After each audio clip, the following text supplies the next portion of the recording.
Welcome to the Marvel Alliance podcast, where we cover anything and everything to do with the Marvel Universe. In the comics, TV, and movies, we'll go from the Mojoverse to Earth 616 to the Queens, New York, in order to bring the Marvel Universe right to you. I'm the man without fear, Chris. And I'm your friendly neighborhood Brent. Alliance Assemble. Assemble, Volume 86, our penultimate episode before our finale for 2021. Yeah, for a second I was like, penultimate. Wait, that was last week, but no, that's just Hawkeye. That was That's last just week. yep. So as I just said offline, I have been up since 3:30 a.m. because I've been traveling back from Florida from visiting the in-laws. So no accidents, no hitting coyotes, no hitting gators. So we all made it back in one safe and happy to be home. That is excellent. And as I was telling you, I'm pretty wiped from kind of a crazy couple of days. So we'll see what we can do here. We're both maybe not 100% But we will do it for the fans, for the listeners, for the people. for the people. So let us get those lovely network plugs out of the way. So we are part of the Geek Ultimate Alliance network with 8 shows. We got my show, World's Finest True Believers, alternating bi-weekly with Ranger Alliance. This week I had a new episode with a new guest, John, and we looked at the seminal classic Mr. Miracle by Tom King and Mitch Gerard. So check that out, and Ranger Alliance will come back to you next week. On Tuesdays, we've got DC Alliance. On Wednesdays, superhero discussions. Star Wars Alliance on Thursdays. Marvel Alliance, we got this show going on Fridays, and then a walk through the multiverse Saturdays bi-weekly, and Slice of Film is taking a bit of a hiatus. It will be back to you soon, but usually it comes at you bi-weekly on Sundays. And so the DC Alliance goes live on Monday nights at 9 Eastern Standard Time. Star Wars Alliance goes live at 7 p.m. Eastern Standard Time, and then this show goes live on Thursday nights at 9:10 Eastern Standard Time on the Geekverse feed, each Geekverse podcast YouTube feed, and then all 3 of those shows have their own solo podcast feed, so check those out as well. So we also have a Patreon. If you want to throw a couple of shekels our way, we want to thank our patrons. We greatly appreciate your support. We've got 2 tiers: our dollar tiers, our tip jar, saying, "Hey, you appreciate us. We're doing a good job. Here's a couple of bucks." And then we've got a $5 tier, which gives you ad-free episodes, exclusive episodes, and a lot of fun on there. So check those out. Hopefully, again, if you can join us on Patreon, we greatly appreciate it. But if you can't, and you got 30 to 90 seconds, please rate and review the solo Marvel Alliance solo feed and the GUA feed, and give us that 5-star review. We greatly appreciate that as well. And then we want to thank our official sponsor, OrganicPriceBooks.com. So for all your omnibus, collected edition, and all the lovely hardcover needs. So they are just uploading some new Marvel solicits for this month. We've got Ultimates by Miller and Hitch coming back into print. We've got X Factor by Peter David, Volume 2.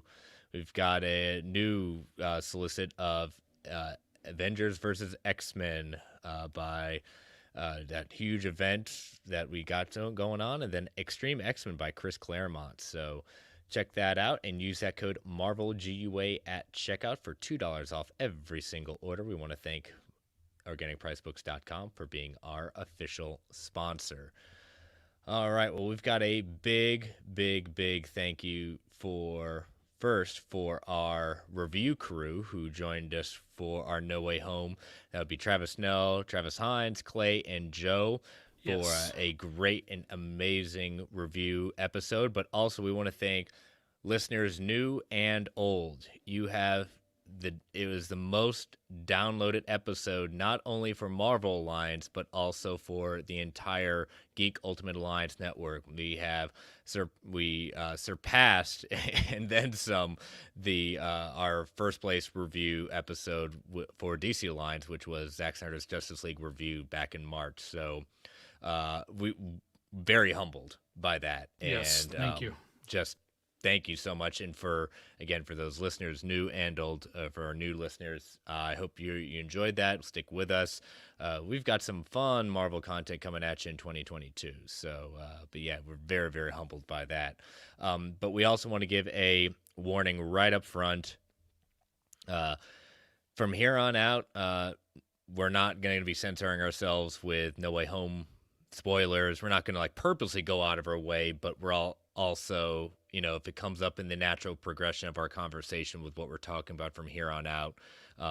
So if you haven't seen No Way Home and you feel safe doing it, going out there, you know, go see it. As you can't tell from our review, it's an amazing film, but also, like I said, if you haven't seen it yet, just be forewarned from here on out, we are not going to be hiding any spoilers if it comes up in conversation. So, Yep. All right. So we have our final episode of Hawkeye. Their season finale, series finale. We don't know yet, but right now they're calling it a season finale, episode 6. So this is Christmas. What'd you think? Some non-spoiler thoughts up front.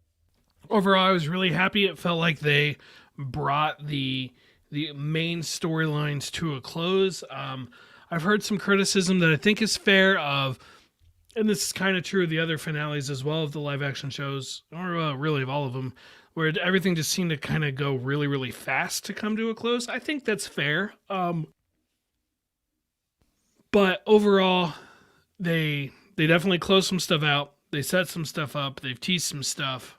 It's not my favorite episode of the series probably, but I can't complain about it really either. Yeah, with it being just 6 episodes, it was one of those things that they did have a lot to wrap up with. Now getting our first introduction of a major character, Uncle, at that point, but it was, I think they did wrap it up. Some things a little rushed, some things other was really done well, but it kind of tied it up as best they could. But I think that's the problem with just doing 6 episodes. There's only so much they can do, and I wouldn't say there was any really filler in these episodes leading to this, but I think they kind of bit off just a little bit more than they could chew with wrapping up in just one episode. Yeah, I would agree with that, but no, definitely no filler. I mean, with only 6 episodes, that's good because you don't have time for it. Yeah. So, but all right, well, let us get into some of these spoilers at that point. So, it kind of opens with on the other side of the photo where we left off on the last episode. So, why don't you kind of take us through that, Brent? Yeah, so we get a scene, not just a picture, but actual scene of Vincent D'Onofrio's Kingpin, and he's back, and he is basically feels like picking up where he left off. Whether or not that's literal, we don't know yet because there's some questions there to the canon. But it was just so nice to see him back, to see him, step back into those shoes, to have the same commanding presence that he did in Daredevil. And a little weird seeing him in a different show at first, but I'm just like smiling as I'm watching it. I'm like, he's back. Thank goodness. Like this. And like that one scene we end up getting multiple scenes with him throughout the show, throughout the episode. Well, like that was enough for me. I was just looking for that, and the amount of what we saw Charlie Cox in Spider-Man, for example, would have been sufficient for me. The fact that we got more, pleasant surprise. Oh yeah, the same thing. Just seeing him back and seeing D'Onofrio, just that same voice, that same cadence, that same kind of air of authority in there. Like you said, we still don't know how much Netflix canon this will be. D'Onofrio's made a couple of statements that he's taking this from where he left off in Daredevil. That he's not necessarily saying he was blipped in some of his interviews. He is saying that he is rebuilding his empire due to the blip at that point. So, he's got a cane now, so this is definitely comic accurate from where he is in the comics. We find out that Kate's dad is owed Kingpin a lot of money, and Eleanor basically wants out. And because she feels Kate's getting too close, and she admits that she's basically took care of her mom, she framed Jack, but she's also blackmailing Kingpin so that she can get out. This is also similar to what Owl did in season 1 of Daredevil to stop Kingpin from retaliating against him for trying to kill Vanessa. But Kingpin still took him out. Yeah, he doesn't tend to respond very well to blackmail, and uh, jumping way ahead, when he opened a car door earlier, I was getting flashbacks to season 1 when he had a little run-in with somebody who he disagreed with a car door. Yes. Um, so I mean, it was a good way to. I thought, okay, this might be where we leave off with Kingpin. I don't know how much more we're gonna get, but that's not. Thank goodness, it's not the only thing we're gonna get with Kingpin. So, but it flashes, moves on to Clint saying this is his mess and they're partners in this, which was, you kind of saw Kate in Kate's eyes, just like, oh, we're partners again, and she kind Yeah. of takes that to heart, and he's not going anywhere until it's done. Yeah, he finally admits it. We're partners. Hmm. And I mean, they've only, known each other for a few days at this point, but they've really gotten to be close. They've really grown to trust each other. It's nice for Clint to finally show that to Kate, to show that confidence in her. Yeah. As Fanboy Clay in the chat saying the blackmailing felt straight from Netflix. Again, some people try to, blackmail Kingpin, and it's just necessarily never a good result. But then we flash back to Kingpin looking in that very sharp Hawaiian shirt that is coming from what storyline in the comics? It's a Spider-Man Family Business. It's like an oversized one shot where basically this woman who may or may not be Peter Parker's sister is introduced. And Gotcha. have you read it? It's been a very long time, but as soon as I saw that, it's one of those rare kind of costumes and rare kind of suits that's just like, it kind of sticks out in your memory, but it has been a long time since I've read Family Business. I could not figure out why his outfit looked familiar to me until I saw Tim from Beer with Geeks post about it on Twitter. And it's like, oh my God, that's it. It's as soon as I saw the cover, I knew right away it's Family Business. And so, or the picture that Tim posted. So I looked it up and found a shot. And yeah, like the whole entire outfit, including the hat, which, all right, let's get out of the way now. Yeah, the hat looked a little weird, but I don't think it's quite worthy of the time that people have given it for complaints. Yeah. Yes, exactly. But D'Onofrio said that was a choice that he wanted, he made, and he is a big, he's done his research on this, so he doesn't just pick this out of that. As we said, it's comic accurate. But Maya comes in saying that she's giving up her quest to take down Ronan, asked for some time off to get her head back on straight. But he was kept from this information. But looks like Kazi has told him earlier, despite his promise not to keep it from him. So it shows where Kazi's loyalties lies is to Kingpin and not with Maya. Sure. And he clearly does not believe Maya and is furious at Eleanor, Ronan, and so he tells Kazi they need to remind this city who's in charge. Yeah. I kind of wondered if we were going to see Kazi make a transformation into clown, like he is in the comics, and obviously that didn't happen ultimately. But yes, like his allegiance is to Kingpin above Maya, above the tracksuits. It's to Kingpin. Yeah, and so it's just again that fearsome nature that's saying, I'm not going to let people think I'm weak. I'm not going to let people think they could just walk all over me, let alone Maya, Eleanor, no one. You don't leave me. I tell you when you leave, and it's usually in a body bag if I'm done with you. Yep. So on the train, Kate is just in disbelief about what to do about her mother, and Clint says they will need an arsenal of new trick arrows. And they go on a lovely montage of building and labeling. And we see some even Stark tech coming back into play. Yeah, I wish we had known specifically like which ones those were, because like during the actual fight, I couldn't tell which arrows had the Stark arrowheads on them. Yeah, and what they were necessary, were they explosive ones? What did they necessarily do? I just assumed they were like miniature explosives, since Stark Tech's known for blowing things up a lot of times. Very, very true. So Kate tells later on, Kate tells Clint the truth about her childhood and why he means so much to her, which I think was really, something that this is the first time she's really admitted what was going on, why she kind of looks up to him. Yeah, I thought it was good of her to tell him that story. Just let him know that she saw him back then. Probably made him feel old at the same time, though. Yeah. And she, takes that very much to heart. Transitions to the Trust-a-Bro moving trucks, moving out to the big event. And Kate and Clint attend the big Christmas party for Bishop's security, looking for Eleanor. And he says, look for threats. I do like the callback to, that guy's a threat. That's Gary. He fired me from the only job I've ever had. Yes, indeed. And who are the assets that are there? Well, the assets are obviously the LARPers. I mean, who else would it be? I mean, come on. I love, we always get just a little bit more of the LARPers. Grills is still there, thank goodness. We find out Jack has been bailed out by little Armand's father, and that was a nice back and forth between them. Yeah, he's like, I mean, Jack just has to stick it to this kid. Remember when you wet your pants or whatever? Because everybody else remembers. Exactly. And, Kazi is waiting with a sniper rifle, and we see someone else check into the party.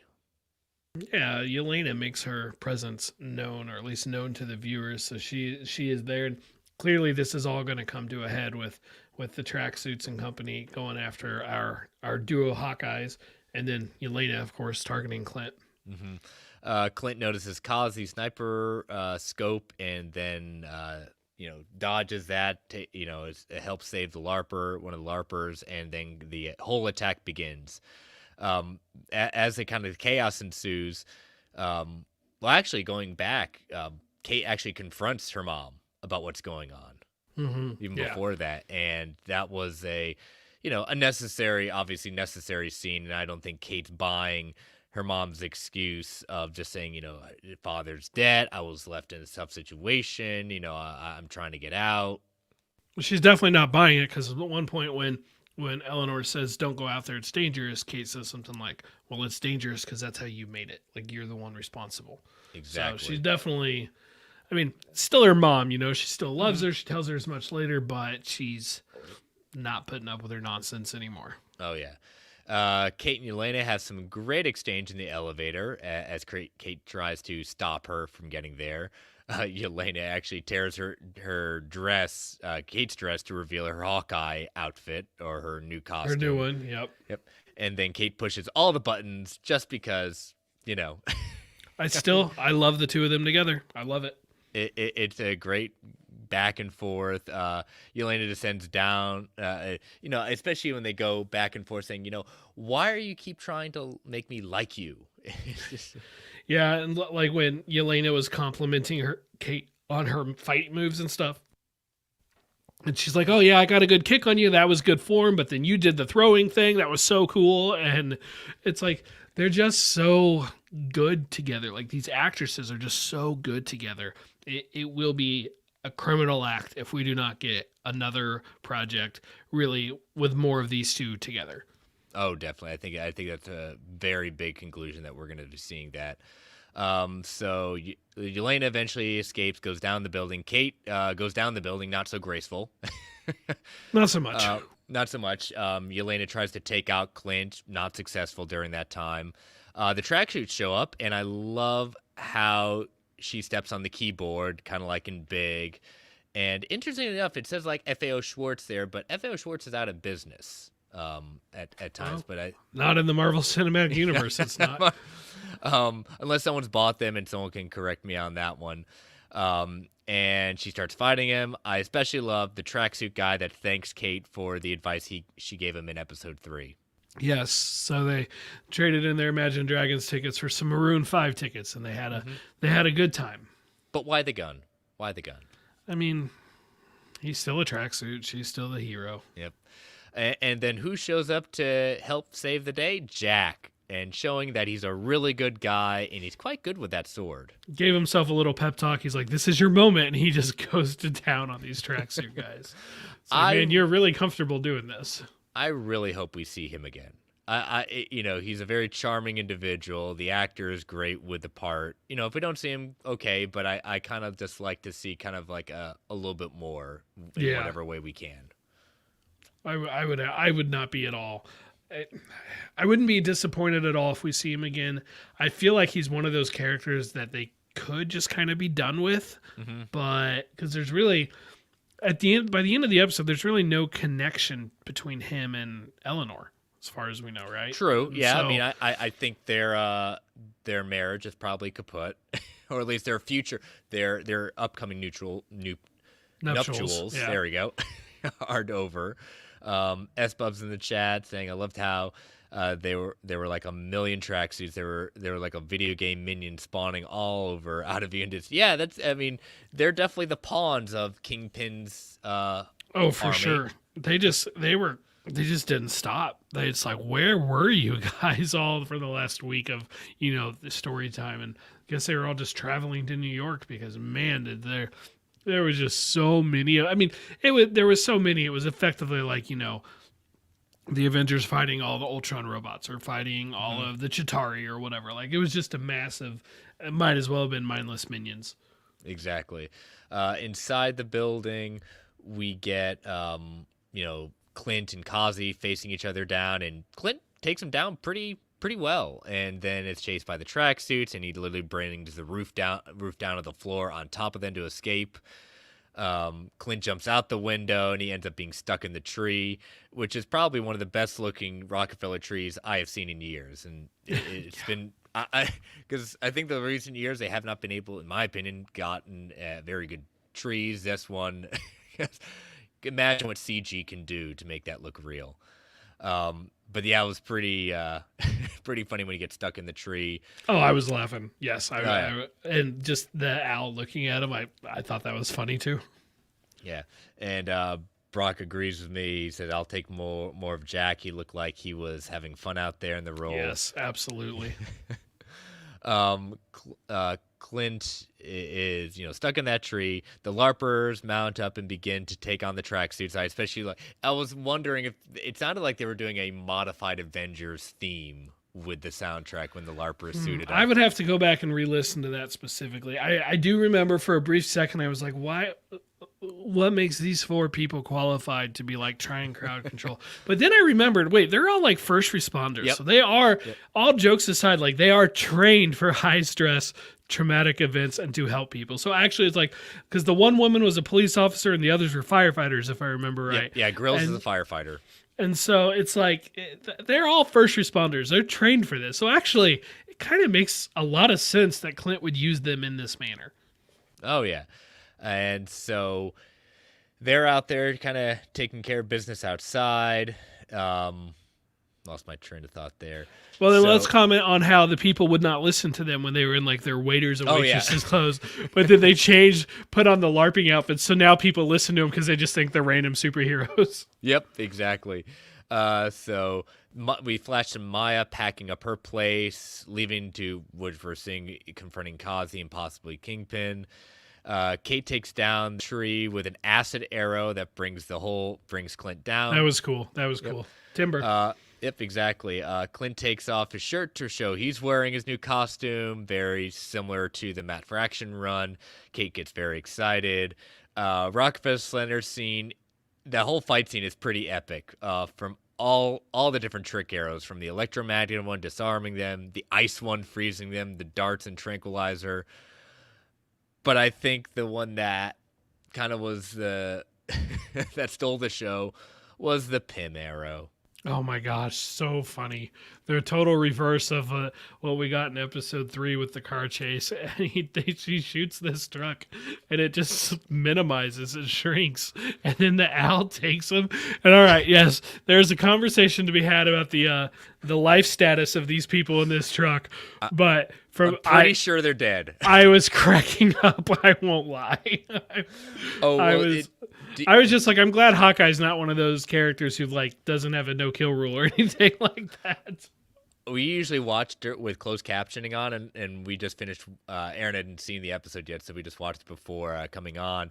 And with the subtitles say, when they're screaming in there, it says noise of children screaming. That owl, they put that owl in there for a reason, and I thought it was hilarious. I like what S-Bub says. All these tracksuits coming on, they saw the tracksuit signal. I too would like to see a tracksuit signal, please. Kazi arrives and blocks the triple arrow that Clint throws at him, which is pretty impressive to say the least. Yeah. Yelena and Maya arrive. Maya starts fighting with Kazi. Yelena and Clint fight, and that she really wants to know what's happened to Natasha, and he says she sacrificed him, but she calls him a liar, doesn't buy it. And then Eleanor's trying to escape, and Wilson just takes off that door. I mean, we know Kingpin's pretty strong from the Netflix show, but geez, ooh boy, he's showing his strength and introduction to the MCU pretty hard and fast. Yeah, the guy definitely has some power. In fact, I'm just going to address a question from Travis Hines right now because Travis said, let me find that here. He said, "Do you feel like Kingpin's stronger in this? I got more Spider-Man Task vibes from him in this appearance." And I'll say Vincent D'Onofrio, he's been on the interview circuit, and I don't know who he said it to, so forgive me, but he said in one of them basically that, yeah, Kingpin is physically stronger and can take more physical abuse. You know, Kate shoots him with that arrow, and he just knocks it off of him. And I initially went back to Daredevil, where it was Melvin Potter who like sewed Kevlar into the suits of the Kingpin to give him extra protection at all times. Mm-hmm. And I just kind of assumed it was some of that. But then, yeah, like Eleanor hits him with the car, the explosions in his face.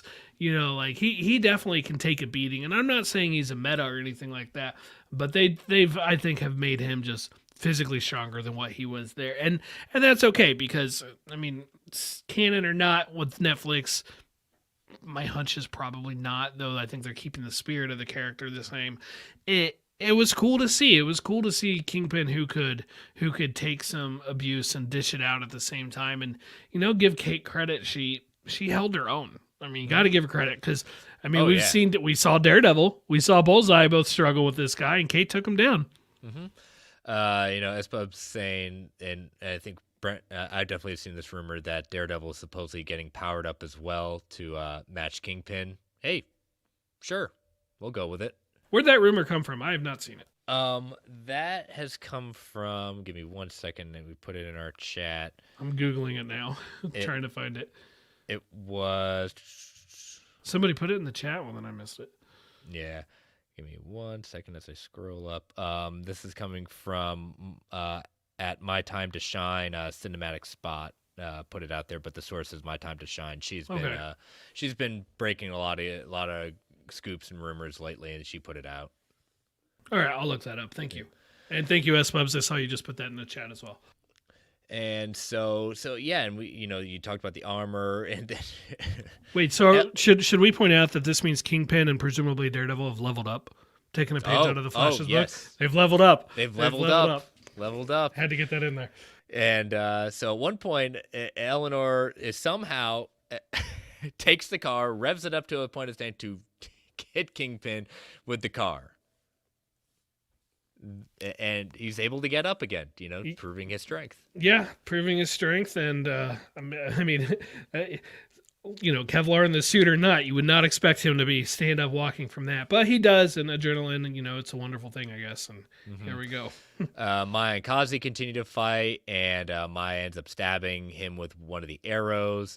Like you said, Kate fights Kingpin one-on-one.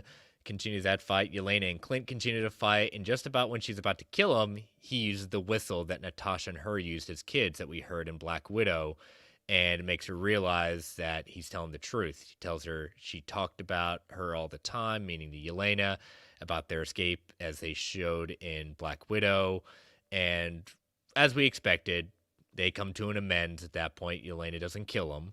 So I think we both expected that was going to happen.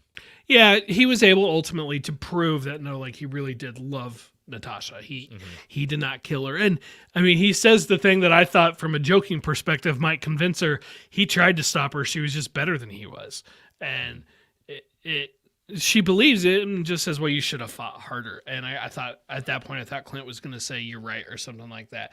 And when he busted out the whistle and she realized that Clint knew about her, that Natasha had told him about her. It's like Clint and Natasha truly were like the best and closest of friends. They knew about each other's lives. Clint knew about Yelena. Natasha knew about Laura Barton and their kids. And I'm really glad and thankful that they were able to come to terms there and figure that out, because presuming we see Clint again in the future, you know, they'll be able to share in their grief together, which I think would be good for both of them. Oh, yeah, I agree with that. Goes back to Kate. They go back to Kate and Kingpin fighting. She does that coin toss trick with one of his cufflinks, which is the exact same cufflinks that he used in the Netflix show. And we knew that trick was coming back. We knew it was, and yep. it was awesome. It was awesome. Yep. igniting a bunch of the arrows, which explodes it back, which I was like, wow. So he gets hit by a car. She shoots an arrow at him the first time and shrugs it off, probably because of the Kevlar. And he's still able to respond to these bombs going off at that point. It's like, ooh, we're getting some real, like, we're just going to do because comics. Yep, because comics. I mean, sure, but like, is it anything more outrageous than like, you know, things that like, say, Sam Wilson has survived, who is also just a regular person? I mean, no, I don't think it is. And it's fine. I thought it was cool. Visually, it was all cool. I'm fine with him having a little bit of a power up. Yeah, why not? I'm sorry, level up. level up, yeah, level up. Eleanor, you know, so he's taken down. And so Kate talks to Eleanor as you hear police coming in the background, tries to downplay what she's done, but the cops take her away. And, you know, again, she loves her mom, but she did some pretty bad stuff. she gets this dig in, as Eleanor does. Is this what superheroes do? Arrest their mothers at Christmas? And I'm just like, well, they're mothers who are, you know, working for the mob and murderers, or at least hiring murderers. Yes, it is exactly what superheroes do. Exactly.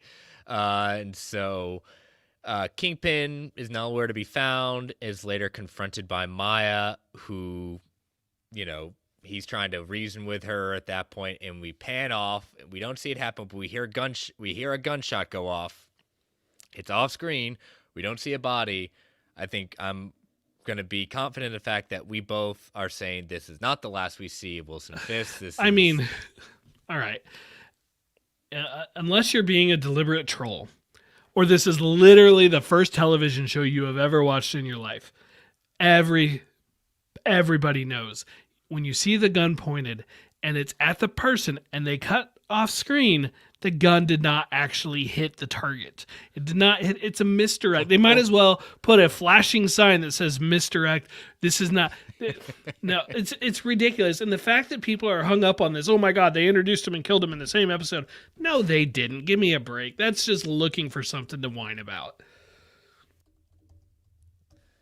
Sorry, I needed to respond to Fanboy Clay there. Yeah, Fanboy Clay is a troll. That's right. And so, but yeah, so we both expect him to come back. It's Vincent D'Onofrio, and Kevin Feige has said many times, if there is an actor that is perfect for the part, actress perfect for the part, they're going to continue to use them. And I do not see this being the last time we see them. In fact, a lot of rumors are suggesting a few more Netflix characters may be joining the Echo show. I mean, there was that rumor before, like from a month or two ago, that basically, Brock in the chat, it said Vincent will only be in this one episode. Gosh, you're a troll, Brock.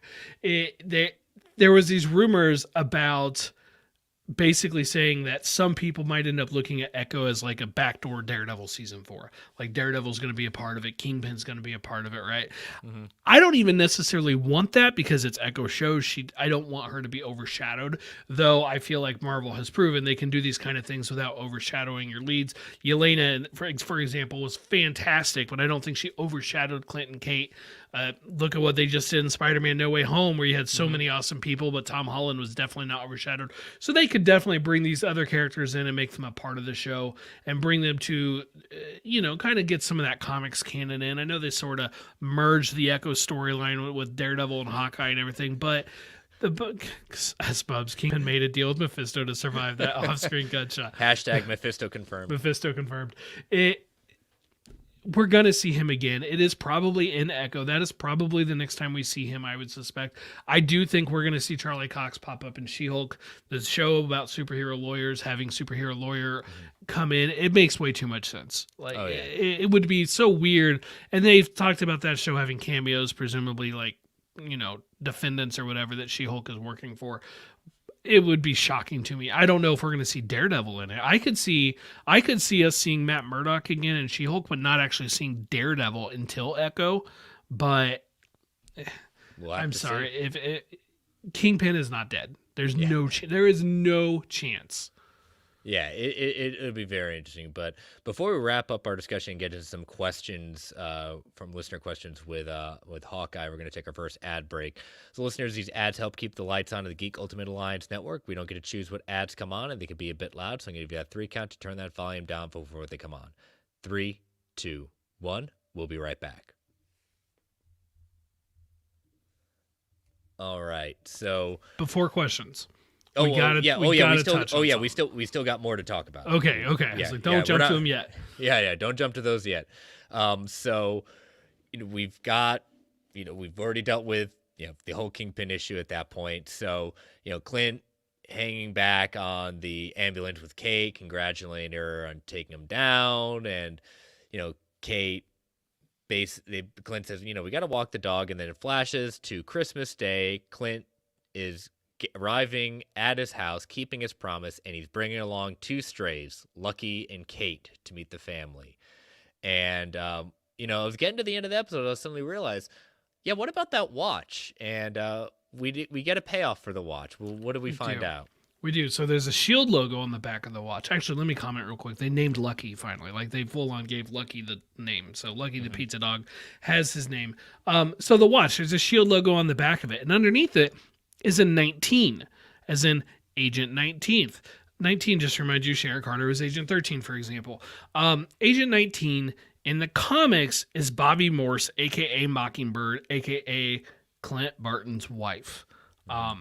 Now, if that name sounds familiar to you, but you don't read the comics, on Agents of S.H.I.E.L.D., there was a Bobby Morse who I believe they said was Agent 19. I would have to fact check that, but I don't think they ever called her Mockingbird. Correct. They never referred to her as Mockingbird. They strictly referred to her as Bobby. And on that show, she was married to a character named Nick. They were going to try and do a spinoff, but unfortunately it didn't get picked up, which was a bummer because I really liked her character, and I think it was Nate? Well, I'm forgetting now, but I liked her and her husband's character. Is this a nail in the coffin of S.H.I.E.L.D. as canon? In my opinion, yes, it is. Is it conceivable that there's more than one Agent 19, like it's a mantle, kind of like a 007 type thing? Yes, that's conceivable. We don't. This isn't definitive proof, but I do think it's more evidence that Agents of S.H.I.E.L.D. will not be treated as canon to the MCU. That doesn't mean it won't be part of the Marvel Cinematic, and it's not part of the Marvel Cinematic Multiverse. But do you think we're going to see it in a presumed season 2 of Hawkeye? Do you think we're going to see Laura Barton get in the action? No, I don't think I need to see her get in the action. I just like this kind of, it's also a payoff to the kind of joke that Tony Stark made. I've referred back to in Age of Ultron. Saying, yes. I thought she's an agent, right? Like he said it as a joke, but I kind of like it that, it's a little payoff. And I think that's all we really need. Will it be cool to see maybe a past with them? Yeah, maybe, but I don't need it. I'm good with this. I think what we have is enough. I would not be upset though if there was a scenario which the only way I could really see it happening would be like if one of their kids was kidnapped, and so if they don't get in the something way of like that. Mama Bear's gonna take him down. And so in that kind of scenario, I think it'd be kind of fun to see. It'd be kind of cool. So I wouldn't be too upset about it. Yeah.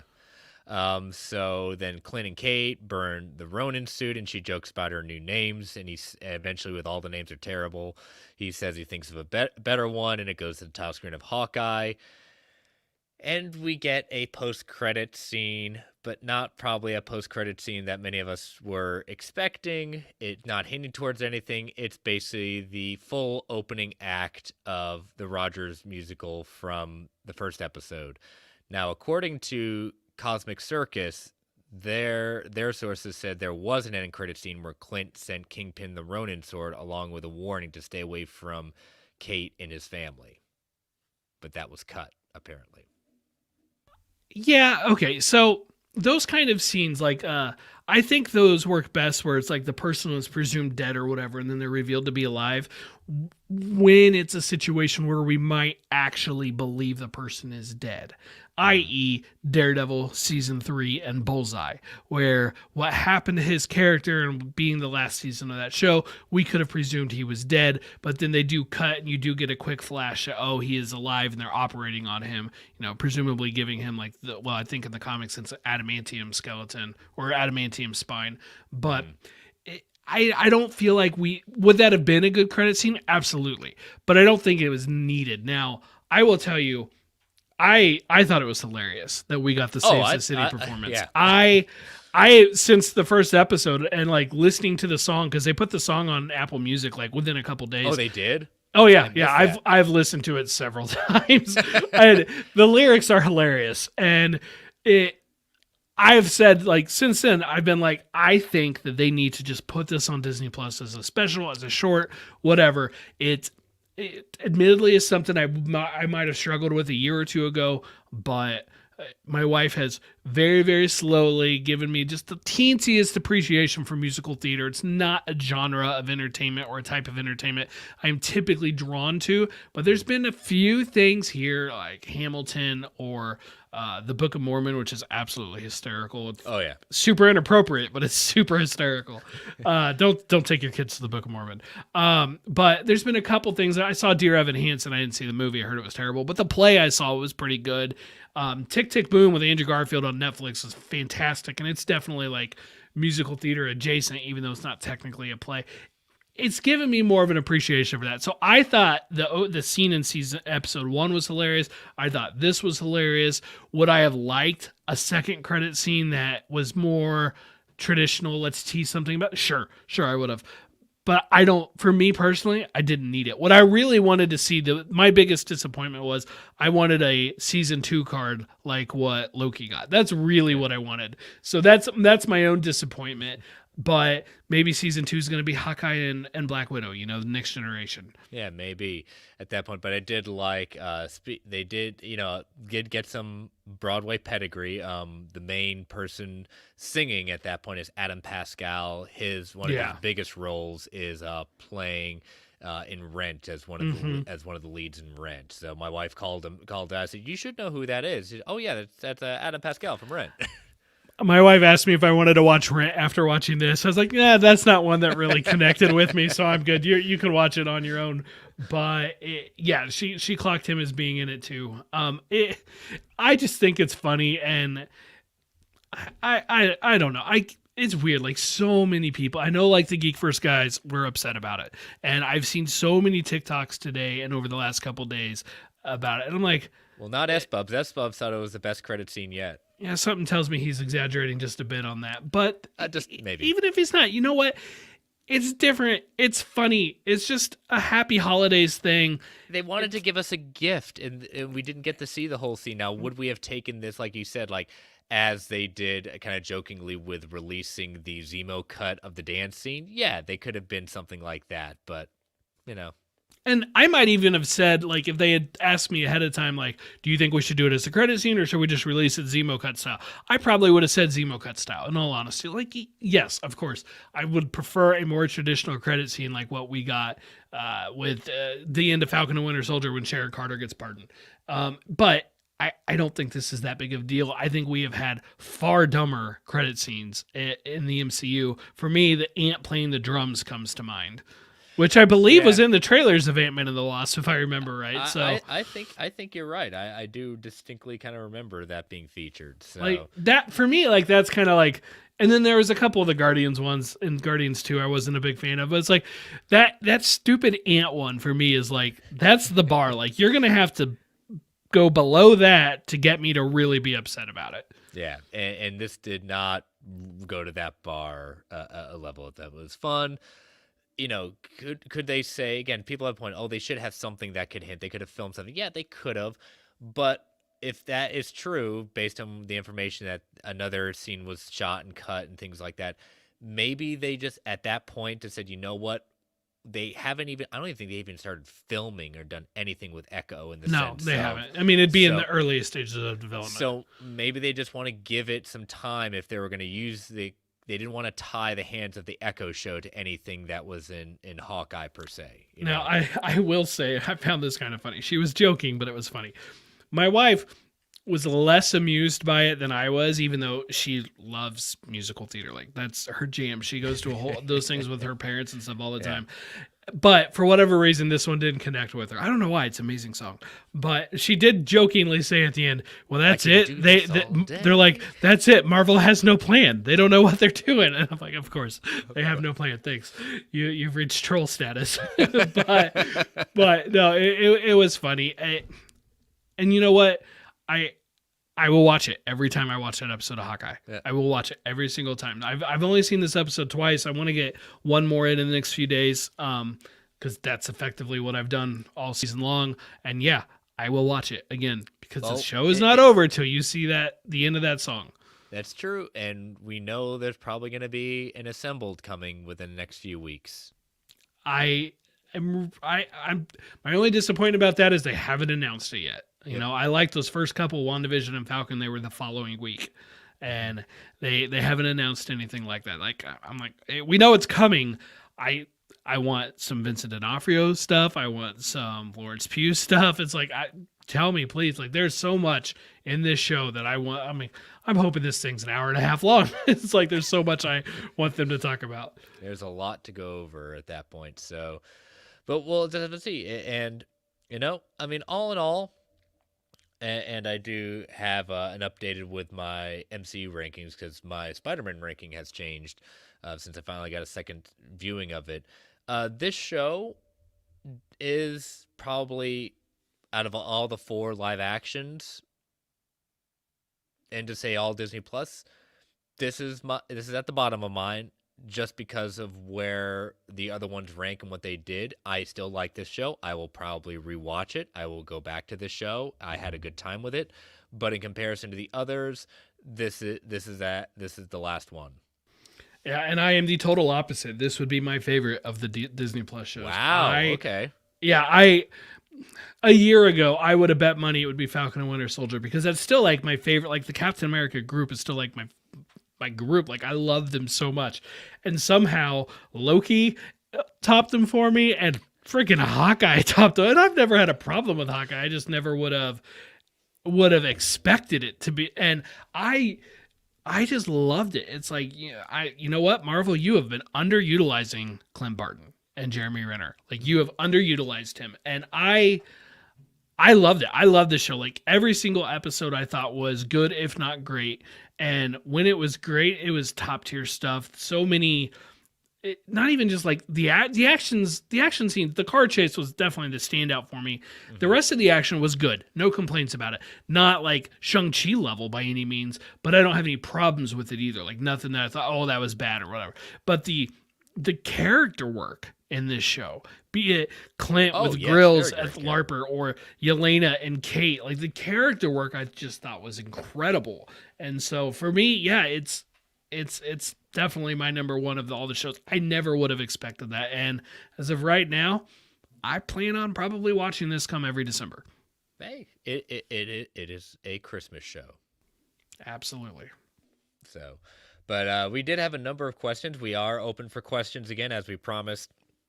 At the end of No Way Home, our questions are open. So let's get into some of those Hawkeye specific questions. I know we already covered Mr. Hines' questions. What else do we have? We did a couple others. I'm going to go in reverse order of how they are in this notes. Tim from Beer with Geeks wanted to know what our favorite trick arrow was. So what do you have for that? I hate to go obvious. The Pym arrows were great, but if I have to go not the Pym arrow, I really enjoyed the electromagnetic one where it just took away all the all the guns for a time being. Yeah, the Pym arrow was my initial thought, but I'm going to take a different route with it. And for me, it has to be Wilson Fisk cufflink. When the Kate used that to trigger all the other arrows and set that chain reaction. Maybe I'm not in the spirit of his question, but for me that was the moment. That's not a trick arrow, but it's no. A So trick. we'll say the Pym arrow, but really it was that cufflink moment. Definitely. Then we have a question from Fanboy Clay. Yeah, he says, the showrunners of Hawkeye said it would be shown in the finale if Daredevil's continuity was canon. Were they hinting at the fact that this Kingpin being out in the open kind of and willing to get his hands dirty means this is a new Kingpin? Well, first of all, maybe, I don't know if, these shows don't really have showrunners, they have head writers, but what I saw was the directors of episodes 3, 4, and 5 said that, which was different from the director of episode 1, 2, and 6. Regardless, it was said, and you know what? I don't think they really delivered on that. No. They started saying, hey, like, you'll get a better idea with episode 6 if this is canon. I'm like, I'm sorry, I don't think we got that. I don't think they delivered on that expectation, because I could make an argument that it is canon, but I could make an argument that it's not, and I'm fine if I'm fine if it is. I'm fine if it's not. They got the casting right. That was the important thing to me. I'm fine if they just never if they just never say anything to deliberately contradict it. Like, that's okay too. Variants exist. Variants who are very, very similar exist, obviously, and that's fine with me. But I don't have a good answer to this because I don't think they did show us that. Well, you're not alone in S. Bubs agrees with you. Happy that my most hyped show ends up being my favorite. Awesome. So. Most hyped show. Like, I mean, definitely was not my most hyped show. Like, I mean, if I'm being honest, it really was like nothing even approached Falcon and Winter Soldier for me. Like, I was disappointed when WandaVision went first and changed up the order on us just because it meant I had to wait longer for Falcon and Winter Soldier. Turns out they're all just bangers. They're all just fantastic. To answer, my answer to Clay's question is, and I kind of talked to him a little bit offline about this. We've got to stop people over-promising things. Showrunners, directors, actors, Paul Bettany talking about like he's going to be acting against the best actor. I forgot about that.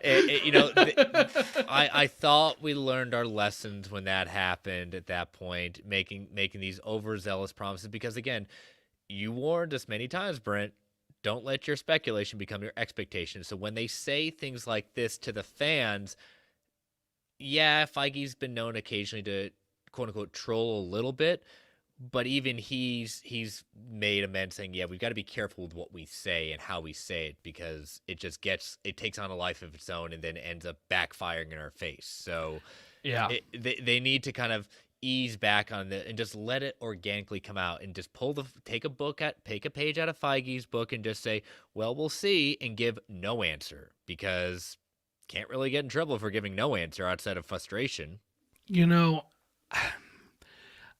I feel like a lot of people still harp about like Mephisto, like, oh my God, I got Mephisto and I'm not doing that. And it's led to the funny joke of, hashtag Mephisto confirmed. But it's like, if you go back, they never promised us Mephisto. Correct. There's never been one official thing talking about Mephisto. It was all fan driven, entirely fan driven. And you know what? That stuff is fun. It was us all along. It was us all along. That stuff is fun. I really enjoy it. So it's like, I do too. I don't want to discourage people from that. But this to me is different because this is them flat out saying, you're going to have this confirmed. And, well, you kind of were wrong about that. You didn't have this confirmed. And, with Yelena and whether or not she got blipped, Feige did tell us somewhere in the press circuit of Black Widow that we would find out. Like, yes, there's an answer. They know the answer, and we'll find out eventually. Okay, we found out. Like that is an example of him saying something, and they came through with it. Yeah. Feige saying, if and when Daredevil shows up, who knows when that's going to be, but it'll be Charlie Cox, right? And, they accomplished that. But I'm like, maybe if he could just rein in some of the other people and be like, don't say this stuff. Like, there's no reason to say this stuff. Like, if they're asked about the canon of that, all they have to say is, we were not told we couldn't address anything or that we had to address anything. And you give a non-answer like that and leave it up in the air until they're ready to determine. And I still say it's a little questionable because even there's the legality question that I have. Does Disney really want to drive people to Netflix to watch Daredevil specifically? Now, you could argue they're doing it. I would be shocked if Daredevil did not have a bump in numbers on Netflix this week. And now Netflix is now doing their top 10 or whatever, and I'll be curious to find out if Daredevil finds its way back in there. But he's a really good lawyer. He's an excellent lawyer. So it's like they're going to just the casting alone is going to drive people to it. I don't know how that works. And it's like technically I think Netflix owns those shows. So, I mean, maybe... Is Disney going to buy the shows back and then put them up on Disney Plus or Hulu? No, I don't see that happening. I wish they had never made the statement because you know what? I bought into it. I went into that episode expecting to get some sort of way where we could be like, we could just say, okay, this pretty much tells us it's canon, or this pretty much tells us it's not canon. MJ, what if Kingpin was a Skrull all along? Certainly possible. Certainly possible. That's what we're going to start getting as we march closer and closer to Secret Invasion. I've already heard people talk about it with Laura because Mockingbird in the comics was a Skrull for a while. Like I will not. Right now, though, like in all seriousness regarding that, I will not say anything's off the table. But the only thing I will say is definitively off the table is Kingpin being dead. That's off the table. But everything else, it's on a whiteboard somewhere. Yep. Oh, yeah. They've got an idea. But, Like I said, even though it's last on my list for the Disney Plus shows in general, I had a great time, great character development. I'm glad, bravo to Haley Steinfeld being introduced as Kate Bishop. She fit the part. It's exactly Perfect. what I expected from the comics. I'm looking forward to her eventually joining Champions, Young Avengers. We will see her again. We will see Yelena again. We're going to see a lot of these characters again. I'm glad they did not kill Clint. We can still have a future with Clint as being a mentor and continuing on in the MCU. But I'm glad he got his happy ending of making it to his family at the end. I feel like this show set out with some objectives, and I think they accomplished them all. They established Kate. He either gets a final outing or he at least finally gets his due in the MCU. Hopefully, it's not his final outing, but if it is, what a way to go out. At the same time, we've introduced the Kingpin for the first time to the MCU proper. Maya has been set up, who's getting a spinoff show, and they paid off the Yelena credit scene from Black Widow. Yeah, I and They nailed it. we have to keep in mind with this entire year of the MCU, yes, amazing content given us in movies and in the shows. Some better, some again, even quote unquote the worst Marvel show or movie is still better than other things that are out there.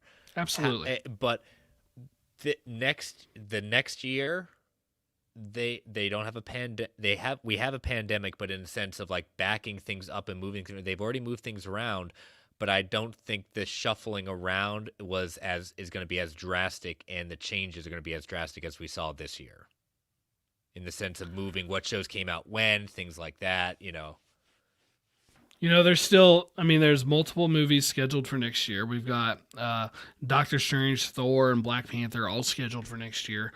Of course, on top of Morbius. I know everybody's excited for that legendary legend to come, but that legendary legend, I went with it. And Across the Spider-Verse as well as next year. Like, next year is still a stacked year, and that's just on the movie side. Yeah, and remember, MJ, we still don't have dates on Disney Plus shows, so we will probably at least have one Disney Plus show before we get Multiverse of Madness. But even that, let's just say the next thing really is Multiverse of Madness. 5 months, right? 5 months. Okay, let's think back to after Spider-Man: Far From Home. That came out in July of 2019, and forget the pandemic of what it turned into, but the scheduled time was going to be. The next thing was going to be Black Widow in May of 2020. Like, that was the original scheduled time. So it was still going to be 10 months or almost 10 months. I'm like, okay, you know what? If it's 5 months, great, because you just gave me 9 shows or 9 projects, and I can go back and revisit them because I just haven't had the time to. And I would like to go back and revisit WandaVision, or I've really had the urge to revisit that one, or to revisit Falcon and Winter Soldier. And just time has been an issue. So I don't want to like complain of too much content. I'll always take new shows. Yes, I'm ready for a new one tomorrow. But at the same time, I don't think it's that big a deal. And if you happen to be fans of other properties, we got Book of Boba Fett next week. So exactly. We still got stuff. So, but yeah, so we don't know when, but we've heard rumors that Moon Knight is a lot further on in post-production than She-Hulk is. So probably we're getting Moon Knight first, She-Hulk, and then Miss Marvel at that point. So we'll at least have 3 confirmed shows in 2022 with a possibility of a 4th, but we'll have to see. Do we know what else would be in production right now? Secret Invasion. Oh, Secret Invasion is. Okay, thank you. So that is maybe. That is a possibility. We did get 4 shows, but we'll just have to see. Again, pandemic is still out there. We could get some shutdowns. We could get some delays. So we'll just have to see. And they've seemingly known about What If getting a season 2 for a long time, because they were talking about that weeks before the show ended. So who knows how far into production a second season of that is. The last time, I think, if I remember correctly, when the some of the showrunners, some of the bigwigs went on Phase Zero, they kind of put out there saying, remember, animation takes a lot longer than people realize. And so, yeah, they did have, quote unquote, 1 episode in the can that was supposed to be there. There's still a lot of work to be done. I do not see What If until 2023. That's my personal prediction at this point. Very possible. Yeah. Very possible. But all right. So we are done with Hawkeye. We are gonna head into some news, and look, we've got about that 30 minutes. So let's take that second ad break. So we get those. We thank our sponsors that we don't get to choose. Some of those ones can be quite interesting, and some of them you get to hear 3 or 4 times. Just lovely algorithm we have. So we're gonna give you that 3 count to turn that volume down before they come on. 3, 2, 1. We'll be right back. All right. So we got a little bit of news, and Brent, as always, we had a movie. So you are our box office guru. So as you talk to us about what little amount of money that Spider-Man No Way Home got. Yeah, little amount of money. Domestic opening weekend, $260 million. It is second all time. Not just pandemic or anything like that. Second all time, only behind Endgame. It passed Infinity War, which we didn't think initially was going to happen, but when the actuals came in, sure enough, $260 million. Endgame, for the record, was 357. So no, it was nowhere near that, but it passed Infinity War. What else do we have? Opening weekend, and this is without China, was 600 million global opening weekend. If you want to put that into context, Infinity War was 640 opening weekend global, and I believe that was with China. Yes. Endgame was well north of $1 billion for its opening, which, I mean, that's not going to be touched possibly ever. As of right now, or at least as of earlier this morning, it's up to 356 domestic. It's up to $813 million worldwide. What that means is they are probably clearing 900 million, well over 900 million this weekend, even with, because Christmas is going to be a slower day and stuff. Even with the slower of Christmas and other movies coming out like Matrix and whatever else, they're going to get well north of 900 million this weekend. They're going to cross $1 billion by the end of the year, by the end of the calendar year. And so I'm now personally like, I wasn't willing to call $1 billion because it just seems so outrageous. Though I went back and checked, and in episode 51, I said, Spider-Man is the first movie I feel has a shot at doing it. Well, they're going to do it. And now my question is, are they actually going to get up to like 1.12, which will put them above Far From Home? I think probably. And that's, again, without China at this point. Mm-hmm. Have they said if they're going to put this out there in China? They haven't. I heard something that it was getting a China release, and then all of a sudden it seemed like that was either I had heard wrong or it was taken away or changed. I'd have to fact check this, but I think Fast 9 might be the last thing that did get a China release that was like a Hollywood film, a Western film. Mm-hmm. Yeah, it's going to be interesting. But if they can do $1 billion without China, that's saying something in a pandemic environment, in a new pandemic environment with the variant going out there. I mean, that's just, it says something, and it's going to bring into question, if this is what Spider-Man can do. We've got the Batman in March. That is DC's that is DC's big cash cow at that point. Put Batman out there, and that's going to be interesting to see what they can do in March. Yeah, DC has a couple big ones next year because they also have Flash with 2 Batman in it, and because they're unlike Marvel with the Spider-Man, DC is making no secret that these Batmen are appearing in the Flash. Like, it's not a secret at all. It's going to be part of the marketing. I feel like they're going to be pretty big. Both of those movies, the Batman and the Flash, guest starring multiple Batman and Supergirl, are going to be. I think they're going to be pretty big. Fanboy Clay, didn't China say Holland had some anti-China comments? I honestly don't know. If he did, I didn't hear it, but like Venom, Let There Be Carnage, they said that about Tom Hardy. And it was comments from like 2012, so something that predated the first Venom movie. And so, I mean, never let it be said they don't hold a grudge, I guess. Yeah, I mean, it's like they said, they don't necessarily need Western movies over there. They have their own Hollywood movies too that gets the box office and gets people in there. So we'll just have to see. But yeah, I'm kind of with you right now. One of their movies is still the highest grossing movie of the year. I don't remember what it's called, forgive me. But it was like a little bit shy of 900 million, I think. Mm-hmm. Now, that's going to change here in a couple weeks. But that is still ridiculously impressive from one market. Now, it's the biggest market in the world, but it's still just one market. Yeah.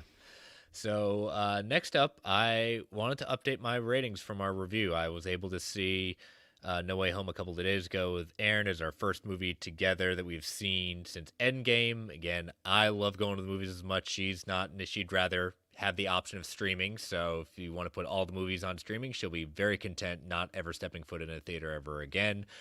But I get it. yep, I totally respect it at that point. But she had a great time, really enjoyed it. But it did cause a shakeup in my ratings for No Way Home. So I'm gonna add this to the stream.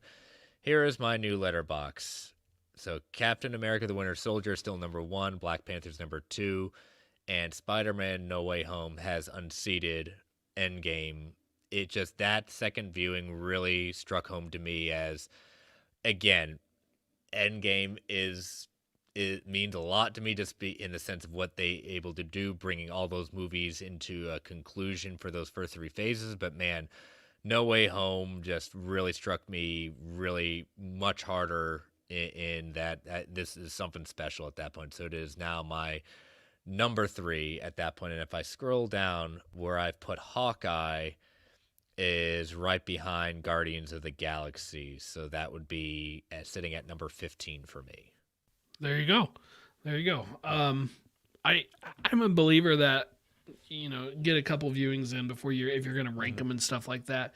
I slotted it at number 2 last week. I've seen it a third time since then, and it did not move for me. Didn't move up, didn't move down. It's still number 2 on my list. So again, just like in the box office, it unseated Infinity War for me. Yep. But it also unseated my number 1 Spider-Man movie of all time, which was Into the Spider-Verse. It is now my number 1, No Way Home. Yeah, full agreement on that. But yes, that was a quick update on my ratings at that point. But we do have we've got 2 rumors going around, and so we're just gonna talk about them with Spider-Man No Way Home spin-offs possibly, and it may be a continuation at that point. So we'll start off with Daniel RPK said that he has heard that Andrew Garfield's Spider-Man might come back following initial claims from Twitter leakers that said he could come back for multiple projects under the Marvel Sony banner. Fans are apparently have been using and will be making a push using the hashtag MakeTASM3 trending on Christmas Day to get to kind of compare it to other trending events such as the release of Snyder Cut and release the Air Cut. Interesting they're doing it on a holiday, but trying to show the powers that be that watch these things, showing that there is a demand for it. I don't think they're kidding themselves that there isn't a demand for it, being that we just went over the box office figures. Right. Then I'm sorry. Trending on Twitter is not that big a deal because if it's got 1,000 tweets and it says trending, I could have done 100 of them by myself, right? And that counts as 100. So it's like, yeah, sure, it's cool, but it's like, guys, keep it in mind a little. If you really, really want to show Sony that you want more of this, go watch Spider-Man No Way Home in theaters. That's how you show them. And I think we said it in the review, and I'll echo it again, that all of us can say that we did enjoy Andrew Garfield in his portrayals in his Spider-Man movies, Amazing Spider-Man and Amazing Spider-Man 2, but we had problems with what he was given in the sense of the writing and the scripts. This movie alone showed that those movies did not do him justice in the sense of how powerful of a Spider-Man he is and what he can bring to that role. And the more statements we're seeing from him, we haven't heard any official statements from Tobey Maguire at this time. But we've heard from Tom Holland that said how much Tobey enjoyed being on it, really had some enjoyable time, loved being in the suit again. So I think we've said it, we'll say it again. Sony is leaving a lot of money on the table if they don't find some way to get at least, if not both, Andrew back in the costume one more time.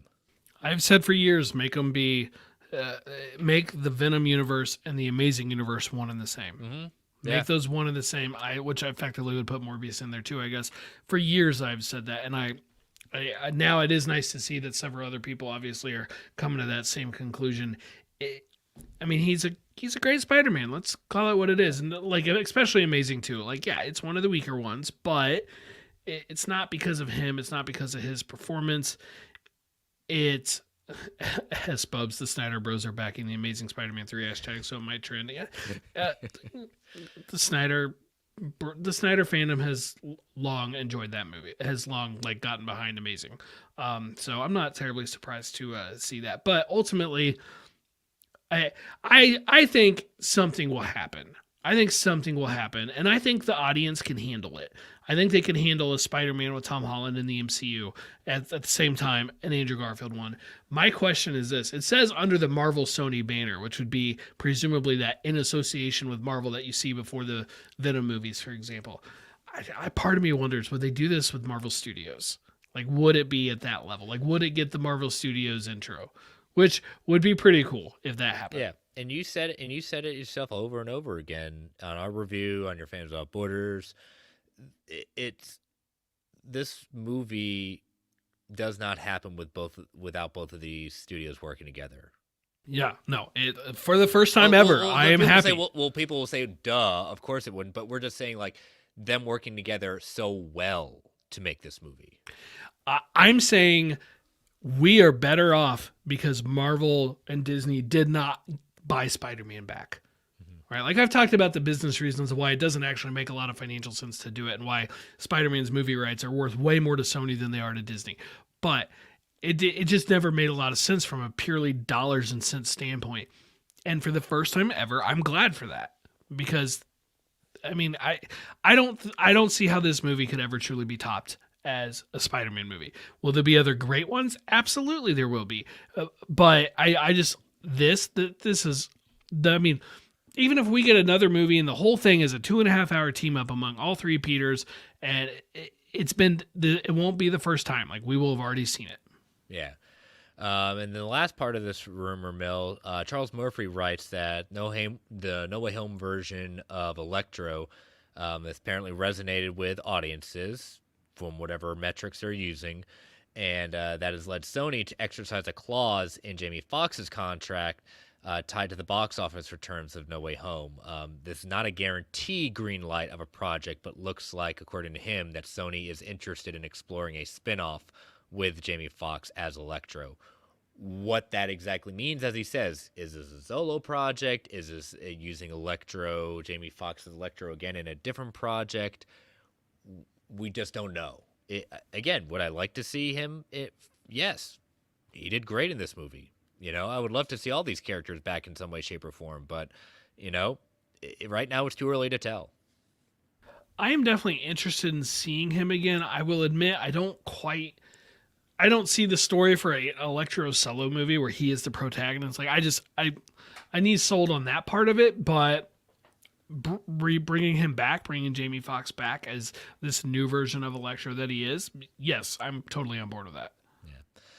So the last piece of news at this point, the Doctor Strange Multiverse of Madness teaser has dropped, the one that is at the end of No Way Home, and that is given a proper teaser treatment at that point. No new footage, but we're not going to do a breakdown like we usually do on the show. We basically did that in our review. So if you stay towards the end of that review, we do a breakdown of that. But Brent, you wanted us to bring that up because you caught something in regards to the logo.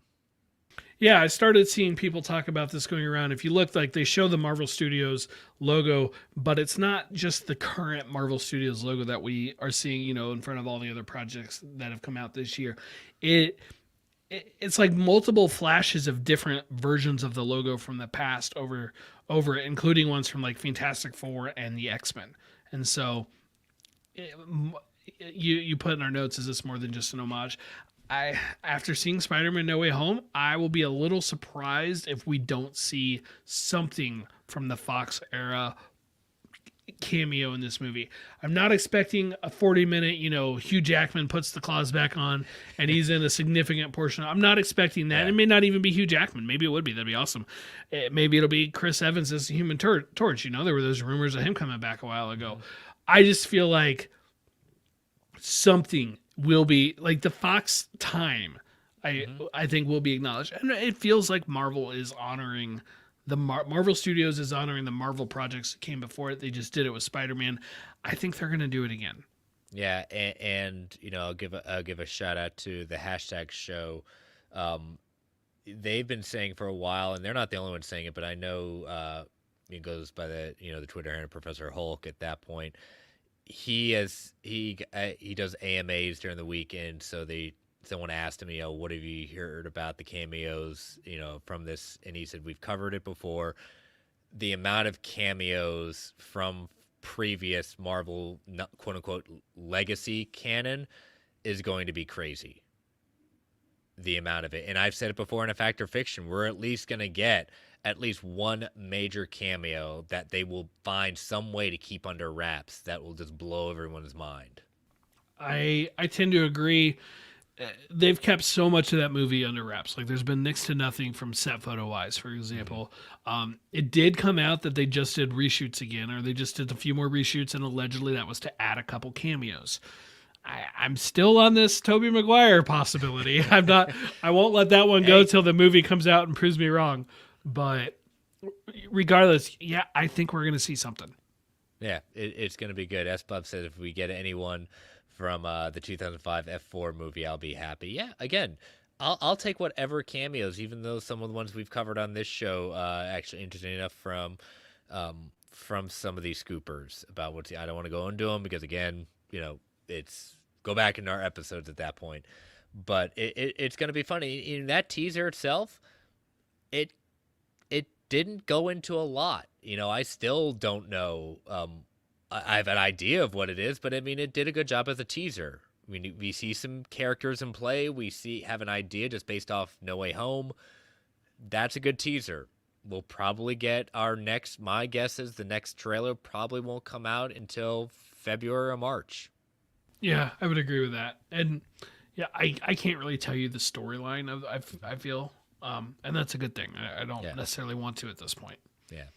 So, all right. So that is all the news at that point. So let us head into some feedback.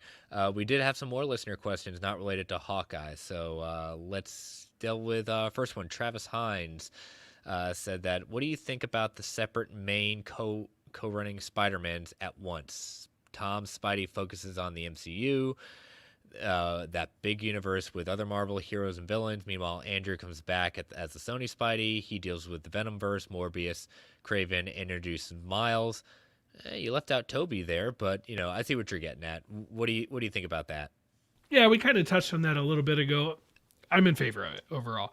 I do like Snell's idea of having Toby be the one to introduce Miles, but I would hope for a little bit of a change just because I don't necessarily want Toby or Andrew to get killed off to introduce Miles. And traditionally, that's how Miles comes around, as Peter Parker is killed. So I don't necessarily want that, but that would be a pretty cool way to...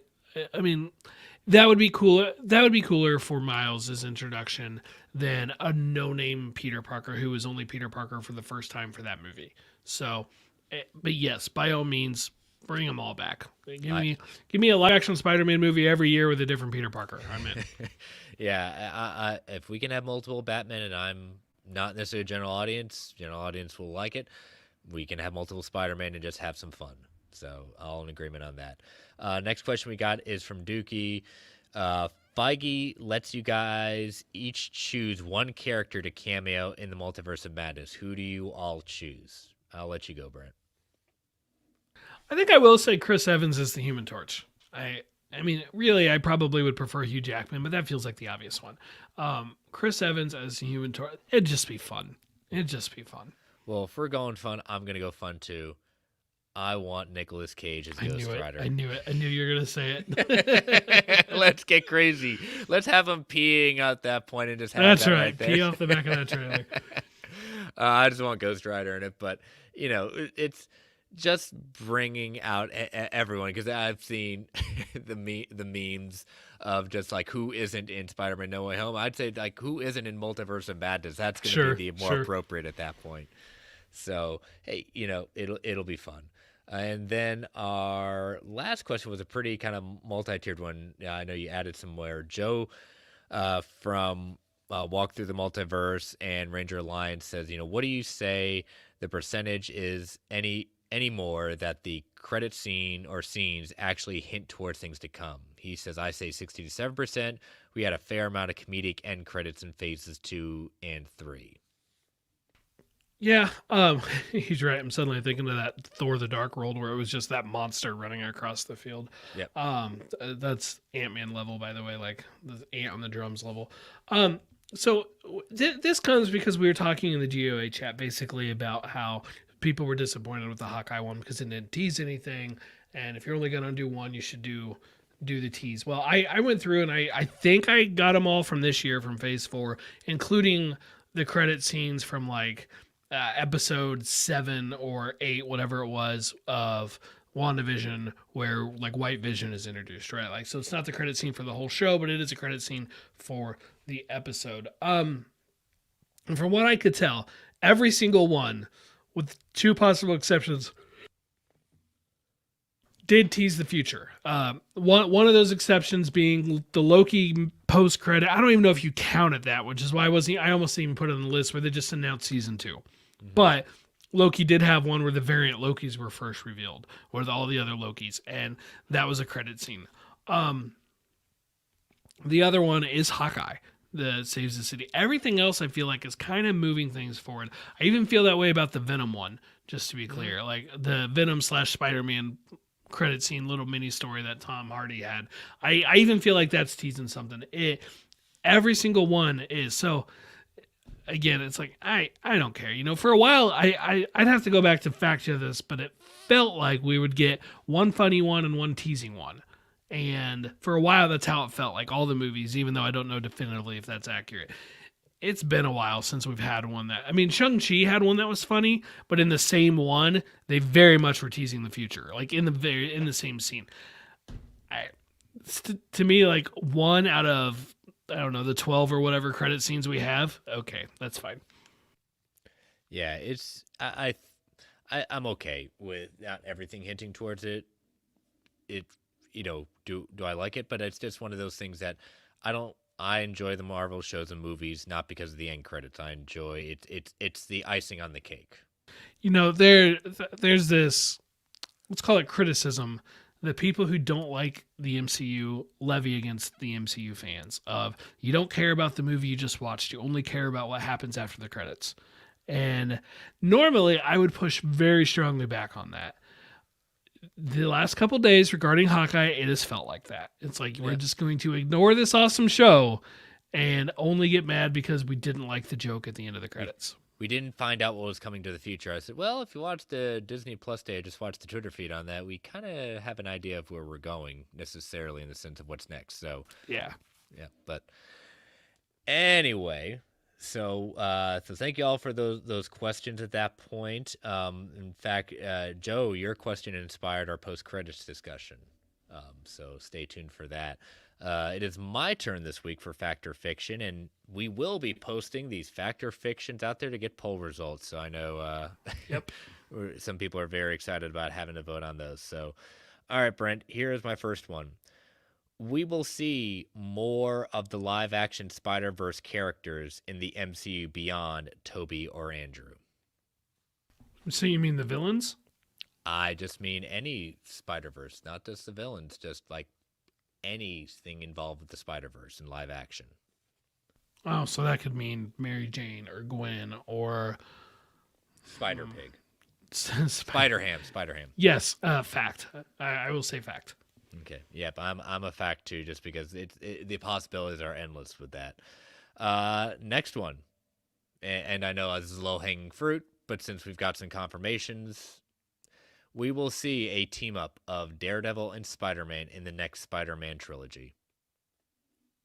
Within the next Spider-Man trilogy, so within the next 3 Spider-Man movies. Yep. In costume, Daredevil. In costume, not just Matt Murdock. Fact. It's going to happen. Yep. It's too obvious not to. It's again, there's comic precedent. There's a reason he was put in there as a lawyer. Charlie Cox himself has said he would like to team up with Spider-Man. Yep. It's going to happen. There's a spider lurking in Hell's Kitchen. Come on. It's ripe for it. All right, and my last one. These are all spider related just because I had some fun with it. We will see one villain we have seen in a prior Spider-Man movies and 2 new ones in the next trilogy. So again, saying that we've seen doesn't mean we're getting Alpha Merlina back, but we'll see a villain that we've seen before in the Spider-Man movies and 2 new ones that we have never seen in the So like next Vulture trilogy. could come back, and then we might get Scorpion and Craven.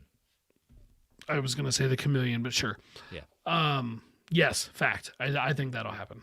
Yeah. I think it's one of those things that we'll hearken to the past of what's been done, but I think MCU has always been good. It's like we don't want to just always go back to the old favorites. We want to strike on our own again, especially with the symbiote now lurking in the MCU.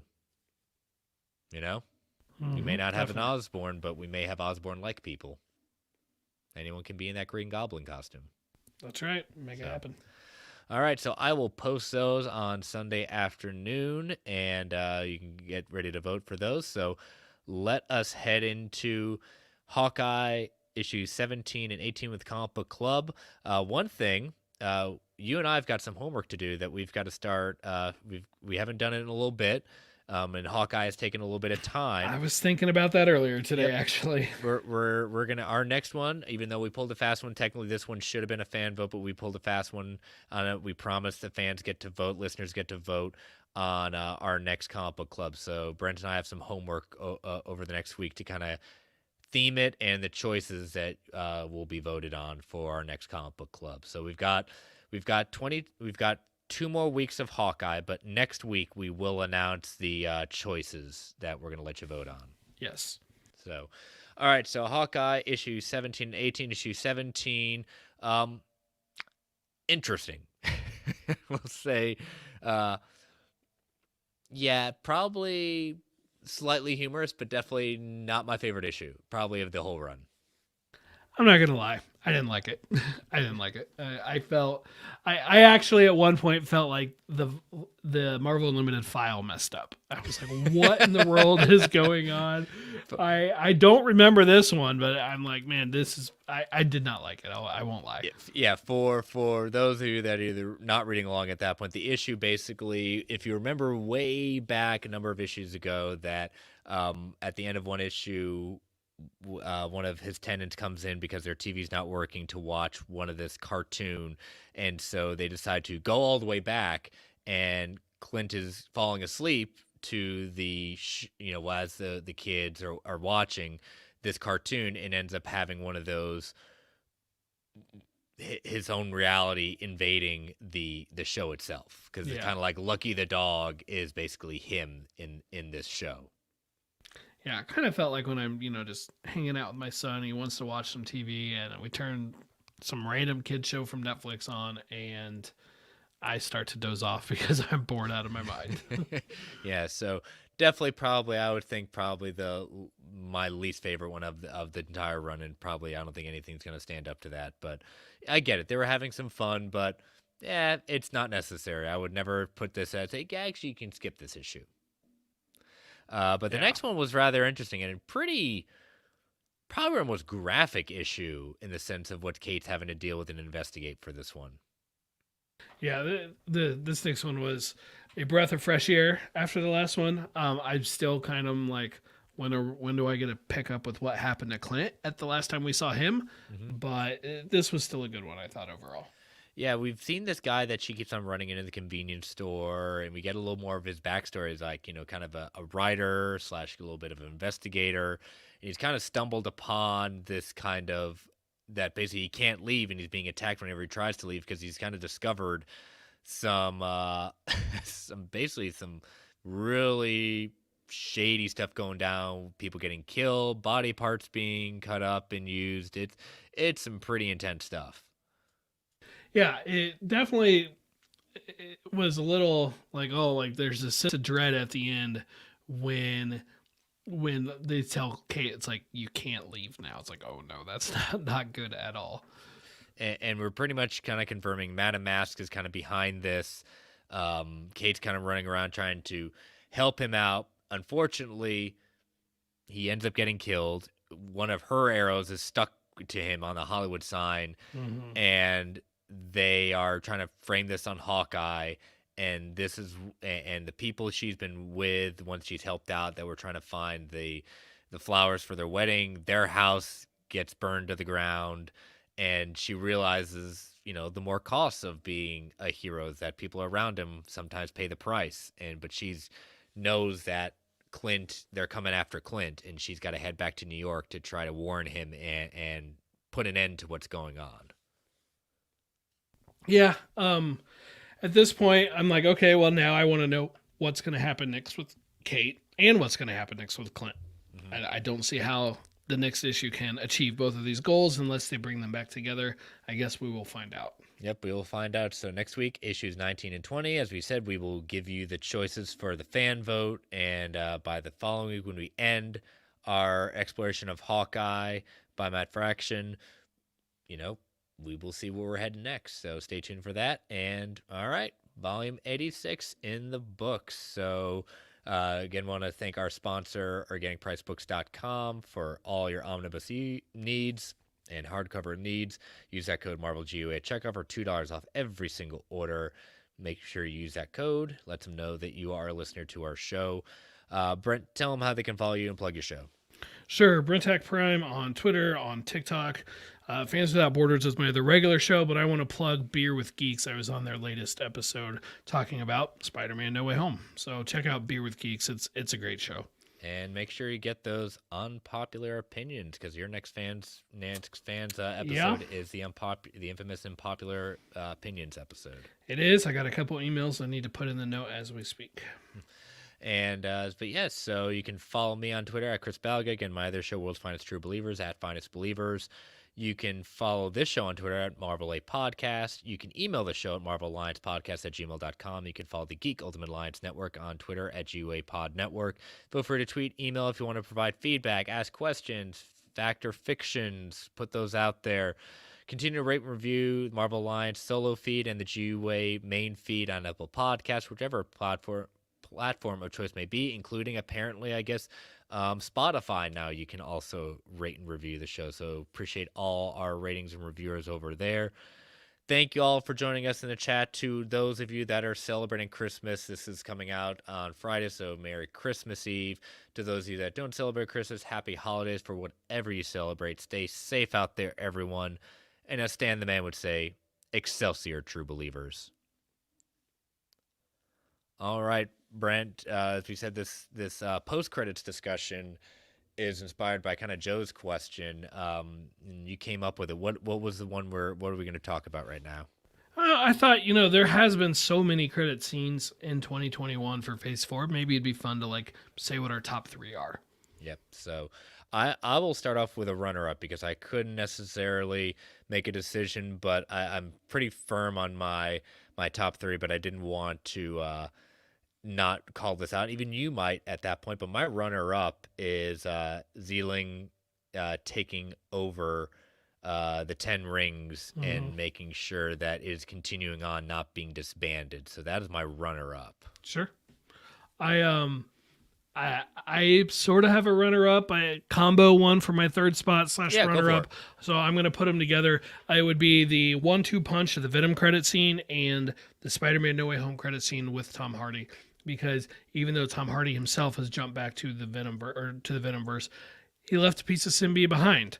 And I believe that piece of symbiote's going to find Peter Parker. I think we might find the black costume come out of that. And there will be a connection now between Peter and the symbiote and Venom and the symbiote when he inevitably rejects it and it goes back. I just put a whole lot out there that could have been 7 factor fictions. It's just honestly where I think it's going. And so maybe I'm wrong. We'll find out. But right now, I am excited at the prospects of a Venom Spider-Man crossover. And so I'm going with, we'll call the Spider-Man one as the number 3 with the Venom one as the runner-up. Gotcha. Yeah, my number 3 is from WandaVision. It is the quote-unquote very last post-credits scene from that, because we had a few of them in that show. Wanda in her cabin, in the sense of her walking in, and then we seeing her astral projection going loose in the dark, reading the Darkhold, and hearing her kids screaming in the background, and just seeing her kind of very much a horror vibe of what she's going to be capable of and where she's heading to in Multiverse of Madness. So great way to end that series and our first reintroduction to Marvel in January. I'm going to go to Loki with episode 4, the reveal of the variant Lokis. I really enjoyed that. That was quite the cliffhanger there.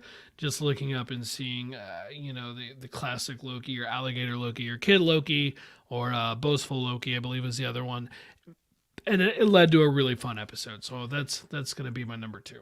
Well, that is also my number 2. It's just very hard to just not have that, and just me saying that croaky, even though it's an alligator at that point, like you said, that next episode was fantastic. So seeing the banter and the potential with that, what we were getting. So yeah, so that is my number 2.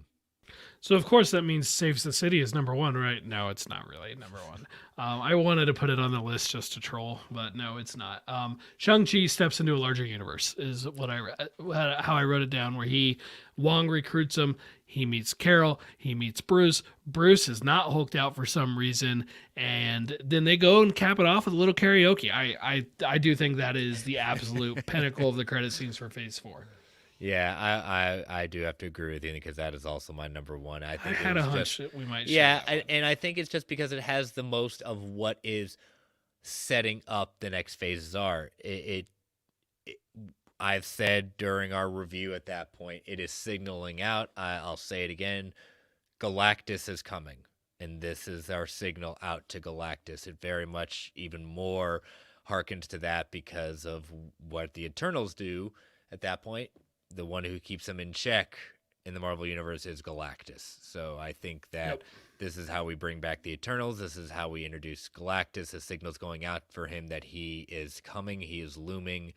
And we know we're getting a Fantastic Four movie soon in the next few years. So yeah, it's my favorite movie of the year for Marvel. And I take it back. No Way Home's my favorite movie. This was my favorite movie until No Way Home. But it definitely had the best post-credit scene for Phase 4 at this point. Yeah, so, definitely. Agree with all that.